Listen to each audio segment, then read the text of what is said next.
Mark chapter 7. The Pharisees and some of the teachers of the law who had come from Jerusalem gathered around Jesus, and saw some of his disciples eating food with hands that were defiled, that is, unwashed.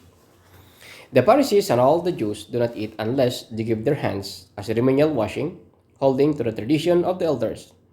When they come from the marketplace, they do not eat unless they wash, and they observe many other traditions such as the washing of cups, pitchers, and kettles. So the Pharisees and the teachers of the law asked Jesus, "Why don't your disciples live according to the tradition of the elders instead of eating their food with defiled hands?" He replied, "Isaiah was right when he prophesied about you hypocrites. As it is written, these people honor me with their lips, but their hearts are far from me. They worship me in vain. Their teachings are merely human rules. You have let go of the commands of God and are holding on to human tradition."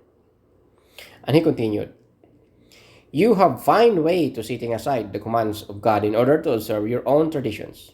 For Moses said, 'Honor your father and mother,' and anyone who curses their father or mother is to be put to death.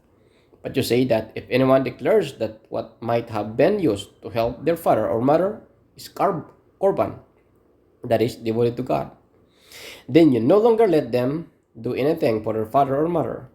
Those you nullify the word of God by your tradition that you have handed down, and you do many things like that."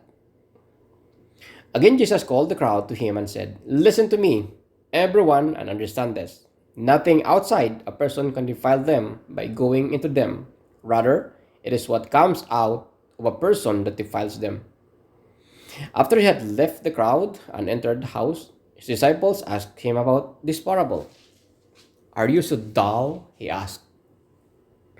"Don't you see that nothing that enters a person from outside can defile them? For it does not go into their heart, but in their stomach, and then out of the body." In saying this, Jesus declared all foods clean. He went on, "What comes out of a person is what defiles them, for it is from within, out of the person's heart, that evil thoughts come: sexual immorality, theft, murder, adultery, greed, malice, deceit, lewdness, envy, slander, arrogance, and folly. All these evils come from inside and defile a person." Jesus left that place and went to the vicinity of Tyre. He entered a house and did not want anyone to know it. Yet he could not keep his presence secret. In fact, as soon as she heard about him, a woman whose little daughter was possessed by an impure spirit came and fell on his feet. The woman was a Greek, born in Syrian Phoenicia. She begged Jesus to drive the demon out of her daughter. "First, let the children eat all they want," he told her, "for it is not right to take the children's bread and toss it to the dogs." "Lord," she replied, "even the dogs under the table eat the children's crumbs."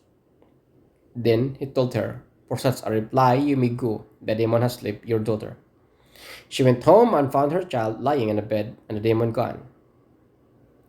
Jesus left the vicinity of Tyre and went through Sidon, down to the Sea of Galilee and to the region of Decapolis. There some people brought to him a man who was deaf and could not hardly talk, and they begged Jesus to place his hand on him. After he took him aside away from the crowd, Jesus put his fingers into the man's ear. Then he spit and touched the man's tongue. He looked up to heaven, and with a deep sigh said to him, "Ephata," which means "be opened." And this, the man's ears were opened. His tongue was loosed, and he began to speak plainly. Jesus commanded them not to tell anyone, but the more he did so, the more they kept talking about it. People were overwhelmed with amazement. "He has done everything well," they said.